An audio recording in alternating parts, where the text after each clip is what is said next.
So then in the beginning stages of learning that you create your own reality, often people will say to us, Abraham, I don't believe that I create my own reality, because if I created my own reality, I would not have done it that way. And we say, we didn't say you did it on purpose, we said you did it. Most people are creating their own reality by default. Most people are creating their own reality by their observation of things that are around them. So they're just continuing to perpetuate what's around them. Which is nice if you've got a good thing going, because you just observe the good thing you got going, and more good things you got going, get going more. But there is a way of controlling, but it's early stages kind of stuff. Esther will never forget her first awareness of the hills in San Francisco. She could not believe people were actually crazy enough to live on those hills, and even more, drive up and down them. She couldn't believe it. Imagine being at the top of one of those hills. You've got your car, you're behind the wheel, and just for fun, you decide that you will see what happens. So you take the car out of gear and you take the parking brake off and you get out and you stand behind the car, and just to see what will happen, you push it just a little bit.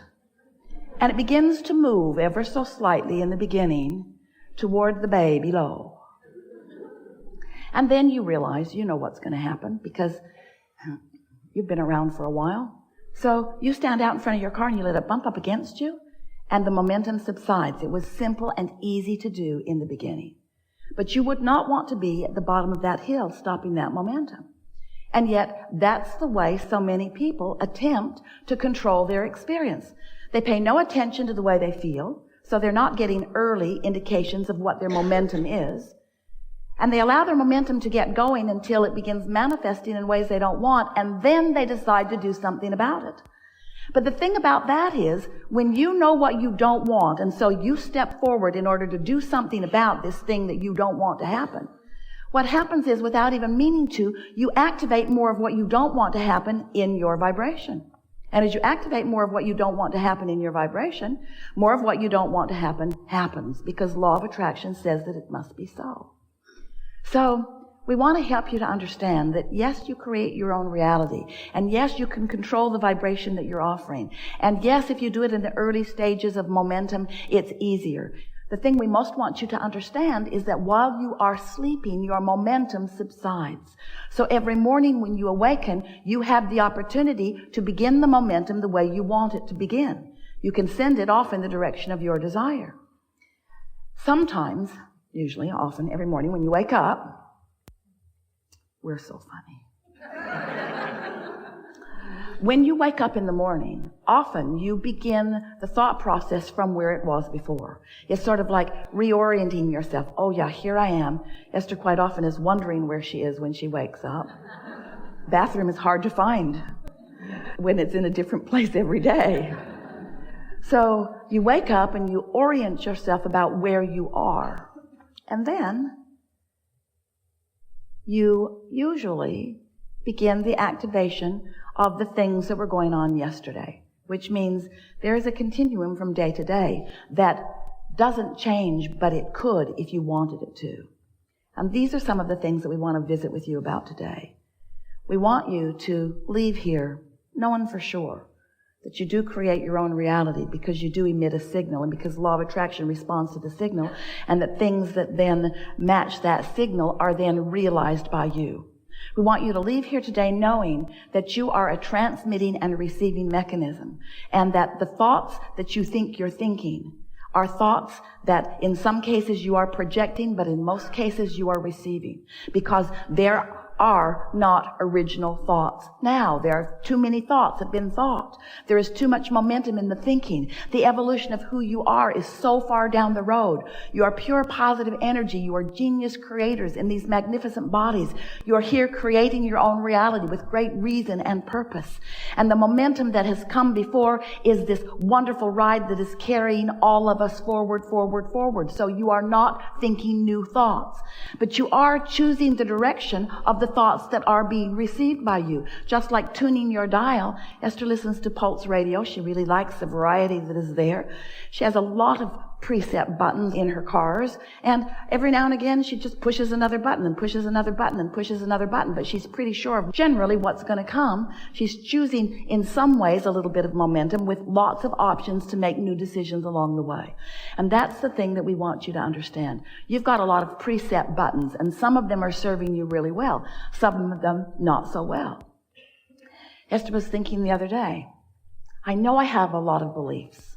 There are a lot of things that Jerry and I discovered together about our life, about our work, about the world. She said, I wonder if I've got beliefs that are not serving me, that I just keep carrying forward because it's the habit. And so she started then evaluating this situation through the beliefs that she held, because it's quite easy to get set in your ways, isn't it? It's quite easy to decide, well, that always means that, and that always means that. It is easier to have policies. It is easier to be set in your ways. It is easier to have decided things. But you didn't come as a regurgitator. You didn't come to accept a bunch of rules or requirements or regulations or beliefs that others have established. You didn't come just to accept them and focus upon them and prove the validity of someone else's beliefs. You are the creator of your own reality. You came to prove the validity of your beliefs. You came to allow the universe to show you, first of all, your worthiness, your deservability, your blessedness, how you are loved. First, that's what you came to remember. And next, you came to utilize this time-space reality with all of its variety, all of its contrast, all of its pieces and colors and textures, all of the deliciousness of this time-space reality. You came to use this palette of sight and sound and feel and taste.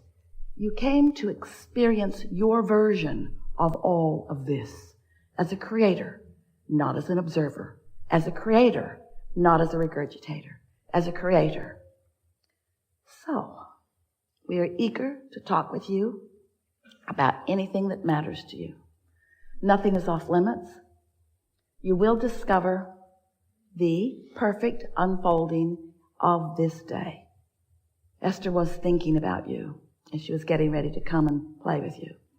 And she was thinking about the momentum of your lives. She was thinking about how we are all queued up for something really wonderful to occur collectively, co-creatively here today. Let's talk about the anatomy of thoughts just for a little bit, because you think about it in terms of your physical body, but let's talk about what a vibration is, what energy is, what a thought is, and what an emotion is. And we're going to use these really, really big, bold, not even very accurate terms. We just want to give you a sense of how it all works, because at the very basis of who you are offering vibrations at a cellular level, and that cellular level of vibrations is not comprehensible to you in the sense that you do not have the ability to translate the thinking of your cells into something that is very meaningful to you. In other words, there's no psychological conversation that's going on that's going to be very meaty for you. It's not a political discussion. Esther was on an airplane yesterday listening to men talking about the college football games, and Esther realized she doesn't know anything about any of these teams. It was really upsetting to her. She just wished that they would talk a little bit about some team that she knows. Just throw out one name I know, but no. There's all these things that Esther's never focused on, and Esther thought, I need to brush up on my college football, because if I'm going to eavesdrop, I need to be in the loop a little bit, because this conversation just sounds like blah, blah, blah, blah, blah, blah, blah to me. It was not meaningful at all to Esther. Well, there are a lot of things that are not meaningful to you because you don't have enough momentum going about them. And until you have some momentum going, it's not very meaningful. So you get to choose the things that are meaningful to you. So there are things that are going on in your physical body, points of attraction, that really are not of any of your concern, because it's a language that you don't need to articulate into anything very specific. But the cells of your body are collectively, in a sort of mass consciousness way, emitting a consensus of how they're doing, which you can feel emotionally. So if you are looking for evidence of feeling good and finding even the slightest evidence, and then you are taking that emotion of feeling good and you're actually commenting on it, I feel good. Ooh, I feel good in my body today. Now you've increased the momentum of that. Are you getting a sense of what we're talking about? And that's what you want to do relative to all subjects all day, every day. Add emphasis to the ones that feel good and de-emphasize the ones that feel bad by taking your attention from them.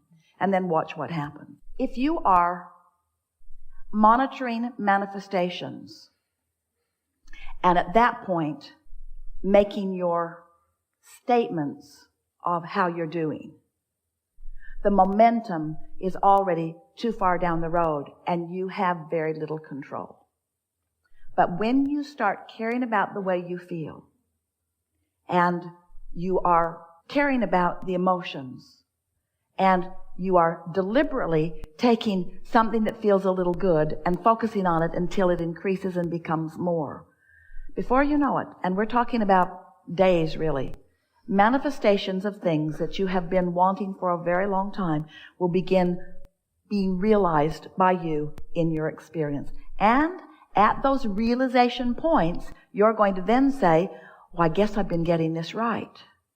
And so that's just the process. Try it a little. Try to feel for the feeling of fun just for a few days and watch what happens in your life. Try to feel for a feeling of appreciation just for a few days and watch what happens in your life. Show yourself how you have come closer to who you are with these general thoughts. You didn't trip over. Esther's been talking a lot about what she's tripping over. She said to at least 5 members of her staff, maybe not the mobile crew, but the home crew, I'm tired of tripping over that. Let's do something about that. I don't want to trip over that anymore. I don't want to trip over that anymore. Well, she didn't even realize she was saying, I don't want to trip over that until she tripped over that. And now that she's tripped over that around the world, she tripped over that. It's got her attention. I'm going to stop saying I'm going to stop tripping over that. I'm not going to trip over that. Scotty said, oh, I'm really sorry about that. And Esther said, I create my own reality. Damn it. I create my own reality. Nobody's responsible for anything that happens to me. Everything that comes to me is as a result of what I've got going on vibrationally. Don't you love knowing that? And don't you love manifestations that explain to you what you've got going on vibrationally? Don't you love that? Mm-hmm. Would you really want it to be any other way? No. And don't you love knowing that it's all for you? Doesn't it feel good to be in that spotlight? So. Don't you like being in that spotlight where everything that is occurring in your experience is a reflection of what you're doing vibrationally, what you're doing emotionally, how you are tending to your own point of attraction? You're powerful. You're powerful. And the trajectory of your deservability is more powerful than Esther can even find words to explain to you. It's time for you to just chill out and have more fun and make it simpler, and don't bring with you all the stuff that you've picked up along your physical trail. Just stand in your now and reach for the best feeling thought that you can find here and now and watch what begins to happen. Esther is certain that this avalanche, and it is, of extraordinary, and they are, manifestations in her life experience are happening now because of her few weeks of sitting with her notebook and deciding to focus for 15 or 20 minutes unconditionally. To find a feeling without needing something to have produced it. To start at the basis of her vibrational anatomy, whatever that means, and start in that neutral place and just see if well-being ensues from that. Just giving herself a chance to grow something that feels good by not starting with something that feels bad. By not beginning the day by solving a problem, by not beginning the day by answering emails, by not beginning the day by trying to clean up the things you're tripping over, by not beginning the day in the hole. Instead, beginning in that neutral place and just letting the universe show you the goodness that will come to you if you start in that neutral place, you see. And then, once that momentum gets going, then the things that begin to happen are far more than emotions. It's rendezvousing with people and things coming into place and financial enterprises coming together and all kinds of things coming that just make you stand back, and most of the world stand back if they were watching it and understanding it in amazement at the blessedness that you are living, you see.